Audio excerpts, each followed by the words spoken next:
Today I'm doing a review on the Dotbox 300 watt.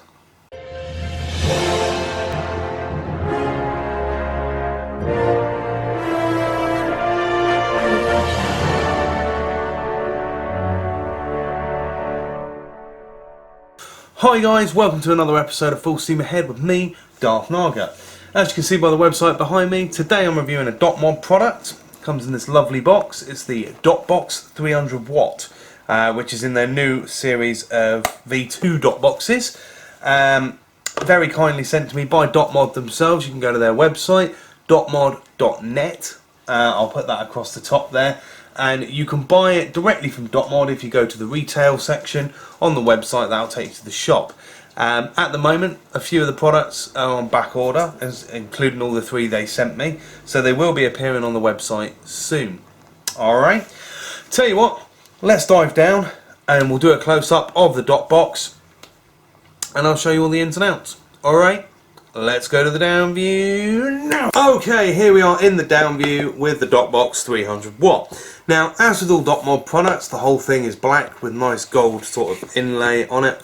Gold sides, as you can see, and quite a nice box. At the bottom here, you've got Dotbox 300 watt, designed by DotMod in California and assembled in China.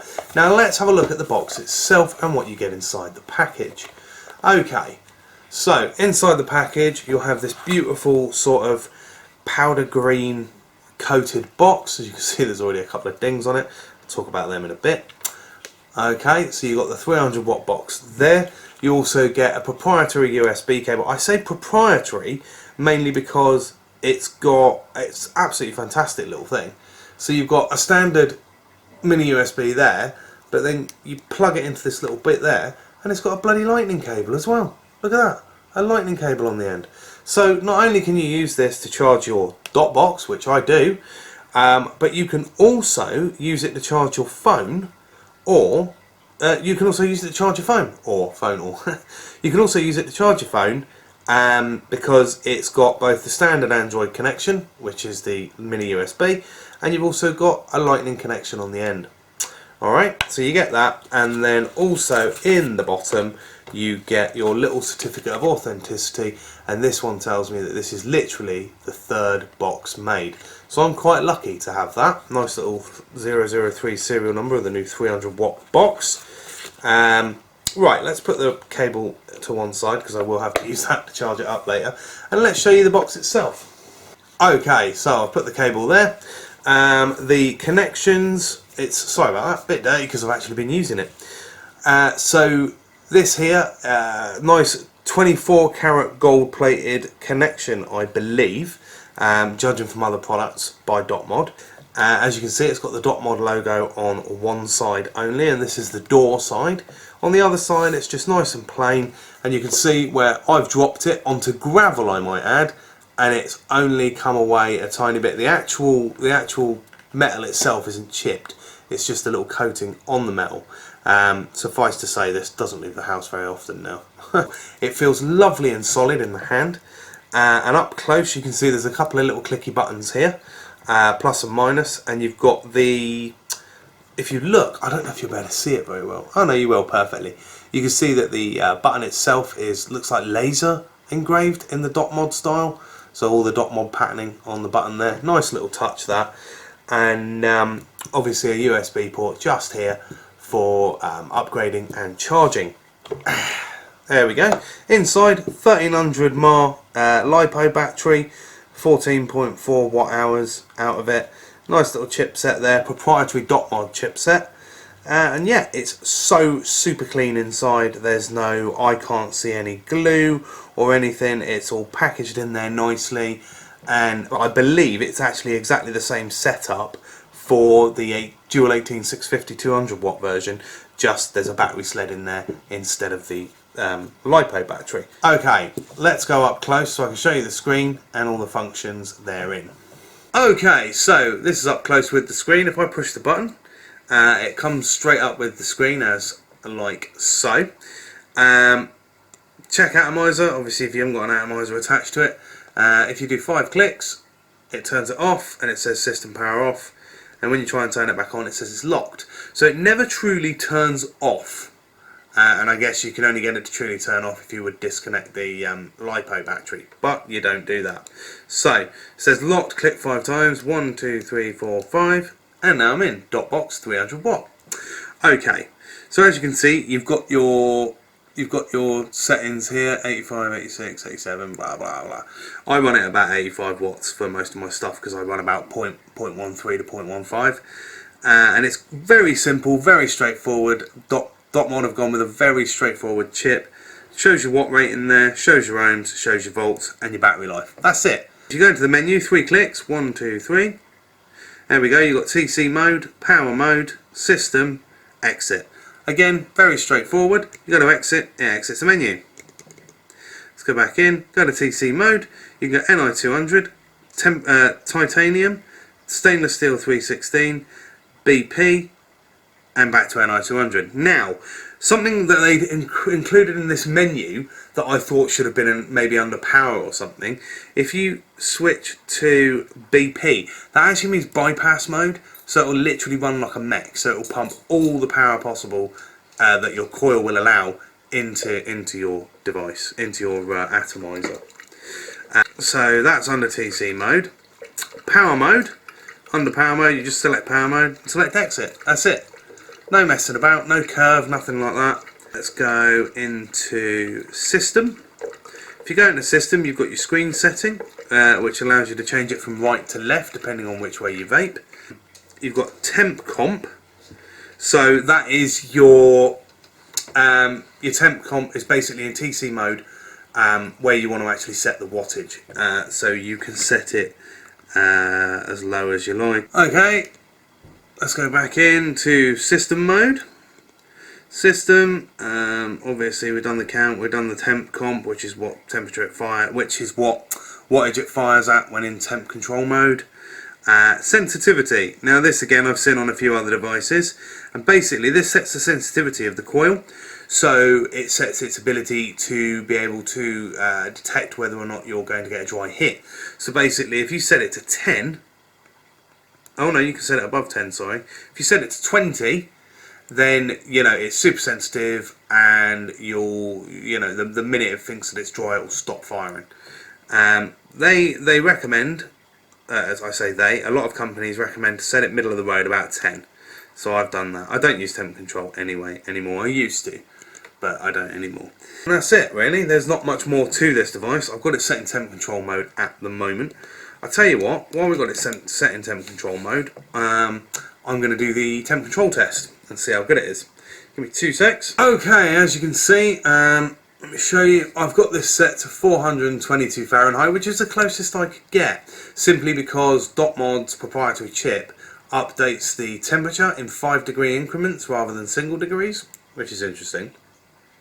But still, 420 degrees Fahrenheit, and I've got it set to fire at 20 watts. So this shouldn't, if the temperature control for stainless steel 316 is working, this should not ignite. Let's see what happens. And unfortunately it catches fire. Okay, so as we're aware now, the temperature control on the DotMod proprietary chip needs work. It doesn't work, unfortunately. It did set fire to the cotton, but you know what? I'm not that fussed about that. If you like temp control mode, you might be. I'm personally not, because I don't use it. Right, okay, so I've shown you everything there is to see with this particular device. Let's go to the up view, and we'll have a vape on it and go from there. Alright? Let's go to the up view. Okay, we're back in the up view with the DotMod Dotbox 300 watt. And I tell you what, this thing kicks out some serious power. Let me fire this at 100 watt.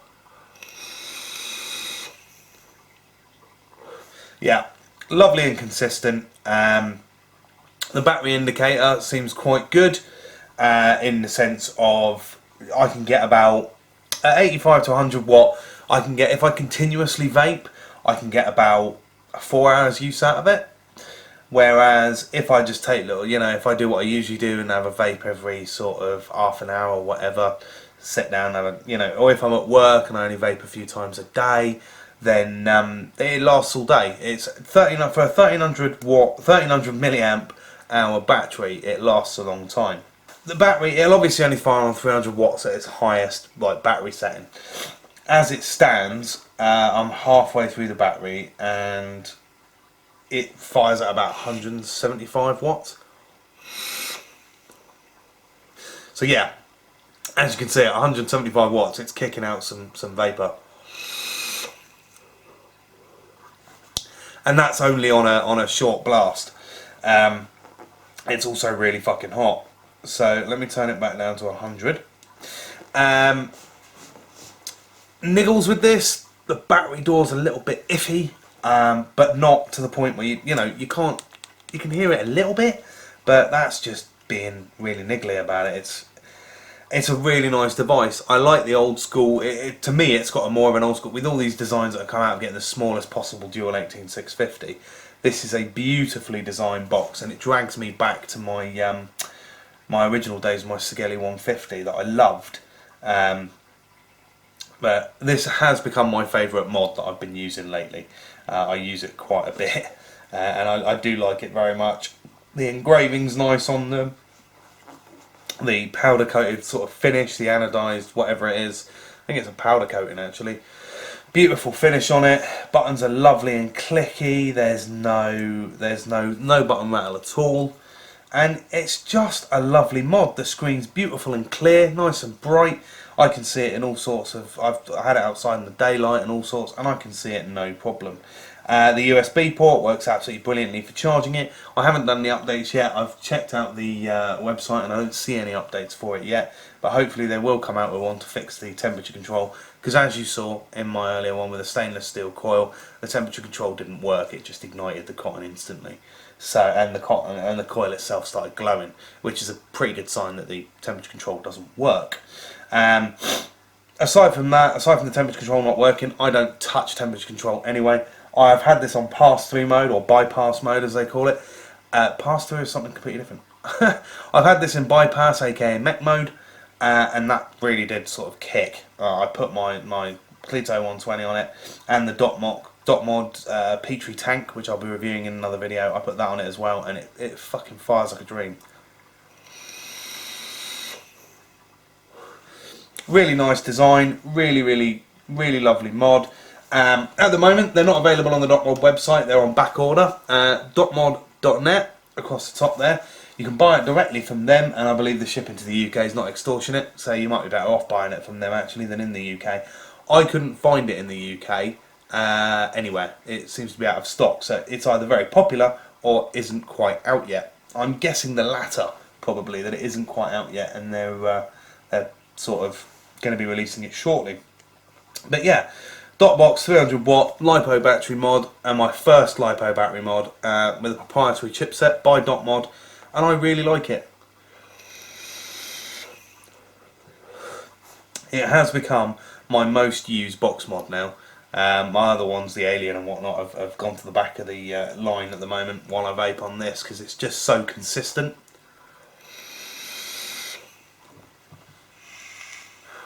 So yeah, not much more to say really. You can go to the DotMod website, DotMod.net. I'll put it across the top there again to pick it up, along with the other products I'll be reviewing. I've got 2 more products from DotMod coming up, so keep an eye out for those. Nice little bit of hardware. Thank you very much, DotMod, Jared at DotMod, for sending me these products. Really appreciate that. And it's nice to have some really high-end gear reviewed on my channel. So really appreciate that. Yeah, so like, share and subscribe using the button down below if you like the video, and hopefully I'll get more stuff like this from DotMod. I'd really like to try the dual 18650 one actually.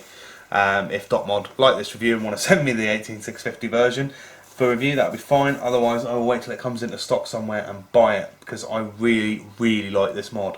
Really chuffed with it. I've no issues with it apart from the temperature control. So yeah, definitely worth a look into. Especially if you're a fan of the old box mod style, you know, the nice chunky sort of. It's not too big. It's just nice. It really is nice, and it feels nice in the hand. It's nice and solid. It's heavy. I mean, I showed you before. I've dropped it, and it's only got a couple of tiny little dings, and that's from being dropped on the gravel. So yeah, pretty nice mod. Alrighty, okay. Oh, I believe they retail, when they are available on the website, I believe they retail for about $150, maybe $150, $200. So yeah, you want a nice high-end LiPo box, spot on. Alrighty.